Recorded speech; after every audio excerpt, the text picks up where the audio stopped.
friends, இன்னைக்கு நம்ம சேனல்ல ரொம்ப டேஸ்டியான சில்லி சிக்கன் எப்படி செய்யறதுன்னு பார்க்கலாம். இந்த ரெசிபியை கண்டிப்பா ட்ரை பண்ணி பாருங்க. ரொம்ப டேஸ்டியா சூப்பரா வரும். வாங்க வீடியோக்குள்ள போலாம். சில்லி சிக்கன் ரெசிபிக்கு 250 கிராம் போன்லெஸ் சிக்கன் எடுத்துக்கலாம். 1/2 spoon chilli powder, 1/2 spoon garam masala, தேவையான அளவு சால்ட் ஆட் பண்ணிக்கலாம். 1/2 ஸ்பூன் போல இஞ்சி பூண்டு பேஸ்ட் ஆட் பண்ணிட்டு இதை நல்லா மிக்ஸ் பண்ணிக்கலாம். இப்போ இது நல்லா மிக்ஸ் பண்ணியாச்சு. இந்த ஸ்டேஜில் 2 ஸ்பூன் போல் லெமன் ஜூஸ் இதில் ஆட் பண்ணிக்கலாம். 2 டேபிள் ஸ்பூன் கார்ன்ஃப்ளவர், 2 ஸ்பூன் மைதா மாவு ஆட் பண்ணிவிட்டு இதையும் சேர்த்து நல்லா மிக்ஸ் பண்ணிக்கலாம். இதில் கொஞ்சமாக வாட்டர் ஆட் பண்ணிவிட்டு கரெக்டாக இந்த பதத்துக்கு நல்லா இதை மிக்ஸ் பண்ணி எடுத்து வச்சுக்கலாம். இது ரொம்ப தண்ணியாக இருக்கக்கூடாது, சிக்கன் பக்கோடா போடுற அளவுக்கு இருக்கணும். இப்போ தேவையான அளவு ஒரு கடாயில் ஆயில் ஆட் பண்ணிவிட்டு ஆயில் நல்லா காஞ்சதும் நம்ம மிக்ஸ் பண்ணி வச்சுருக்க சிக்கனை ஒன்று ஒன்றா போட்டு கோல்டன் கலரில் நல்லா இதை ஃப்ரை பண்ணி எடுத்துக்கலாம். நம்ம சேனலை சப்ஸ்கிரைப் பண்ணாதவங்க சப்ஸ்கிரைப் பண்ணிவிட்டு பக்கத்தில் இருக்க பெல் ஐகான் ப்ரெஸ் பண்ணிவிட்டு அதில் ஆல் என்ற ஆப்ஷன் கொடுத்துக்கோங்க. அப்போ தான் நம்ம சேனலில் போடுற வீடியோஸோட நோட்டிஃபிகேஷன்ஸ் எல்லாம் வரும். இப்போ எல்லாத்தையுமே ஆட் பண்ணியாச்சு.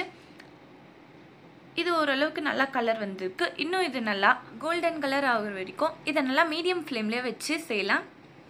ஹை ஃப்ளேமில் வச்சு இதை வேக வச்சோன்னா சிக்கன் ரொம்ப ரப்பர் மாதிரி ஆகிடும். ஸோ நம்ம லோ ஃப்ளேம்லேயே வச்சு இதை நல்லா வேக வச்சுக்கலாம். இப்போ இது ஓரளவு கலர் வந்திருக்கு. இன்னும் நல்லா இது கலர் வந்து நல்லா வெந்ததுமே சிக்கனை வெளியில் எடுத்துடலாம். இந்த ரெசிபி இந்த மாதிரி ட்ரை பண்ணி பாருங்கள். ரொம்ப டேஸ்டியாக சூப்பராக இருக்கும். கடையில் விற்கிற மாதிரியே டேஸ்டியாக இருக்கும். இப்போ இது எல்லாமே ரெடி ஆகிடுச்சு. வெளியில் எடுத்துடலாம். சிக்கன் மேலே கோட்டிங் நல்லா கொடுத்தோன்னா நல்லா கிறிஸ்பியாக சூப்பராக வரும் சிக்கன். இப்போ எல்லாத்தையுமே வெளியில் எடுத்தாச்சு. இப்போ ஒரு கடாயில் தேவையான அளவு ஆயில் ஆட் பண்ணிக்கலாம். ஆயில் நல்லா காஞ்சதும் 4லேருந்து 5 பல்லு பூண்டை சின்ன சின்னதாக கட் பண்ணி ஆட் பண்ணிக்கலாம். ஒரு பச்சை மிளகாவை 4 கட் பண்ணி ஆட் பண்ணிக்கலாம். 1/2 ஆனியனை சின்ன சின்னதாக கட் பண்ணி ஆட் பண்ணிக்கலாம். 1/2 கேப்சிகம், 1/2 ஆனியனை க்யூப் ஷேப்பில் கட் பண்ணி ஆட் பண்ணிக்கலாம். இப்போ இது எல்லாத்தையும் ஆட் பண்ணிவிட்டு இதை நல்லா மிக்ஸ் பண்ணி விட்டுக்கலாம். இது ஓரளவுக்கு வெந்தாலே போதும், ஓவர் குக் பண்ண வேணாம். இப்போ இது ஓரளவுக்கு வெந்துடுச்சு. இந்த ஸ்டேஜில் 1/4 கிளாஸ் அளவுக்கு வாட்டர் ஆட் பண்ணிக்கலாம். இதை நல்லா மிக்ஸ் பண்ணி விட்டுக்கலாம். இந்த ஸ்டேஜில் 1/2 ஸ்பூன் அளவுக்கு இஞ்சி பூண்டு பேஸ்ட், தேவையான அளவு சால்ட் ஆட் பண்ணிக்கலாம். 1/2 ஸ்பூன் கரம் மசாலா தூள், 1 ஸ்பூன் வெறும் மிளகாய் தூள், 1/2 spoon pepper, 2 tablespoon red chilli sauce add பண்ணிக்கலாம். க்ரீன் சில்லி சாஸ் கூட ஆட் பண்ணிக்கலாம். 1 ஸ்பூன் சோயா சாஸ் ஆட் பண்ணிவிட்டு இதை நல்லா மிக்ஸ் பண்ணி விட்டுக்கலாம். இப்போ இதை ஹை ஃப்ளேமில் வச்சு இதை நல்லா மிக்ஸ் பண்ணி விட்டுட்டு 1 ஸ்பூன் அளவுக்கு வினிகர் ஆட் பண்ணிவிட்டு இதையும் சேர்த்து நல்லா மிக்ஸ் பண்ணிவிட்டு இந்த ஸ்டேஜில் நம்ம வறுத்து வச்சுருக்க சிக்கனை இதில் ஆட் பண்ணிக்கலாம்.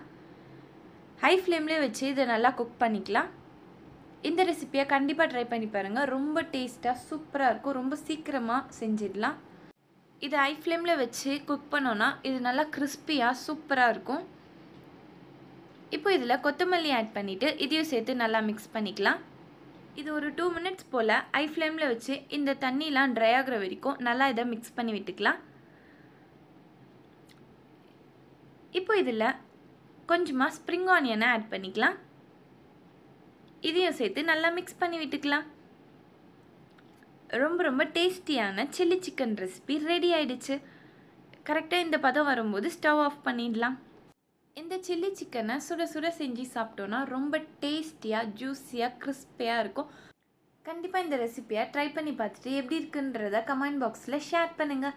இந்த வீடியோ பிடிச்சிருந்தால் லைக் பண்ணுங்கள், ஷேர் பண்ணுங்கள். நம்ம சேனலில் சப்ஸ்கிரைப் பண்ணாதவங்க சப்ஸ்கிரைப் பண்ணிவிட்டு பக்கத்தில் இருக்க பெல் ஐகான் ப்ரெஸ் பண்ணிவிட்டு அதில் ஆல் என்ற ஆப்ஷன் கொடுத்துக்கோங்க.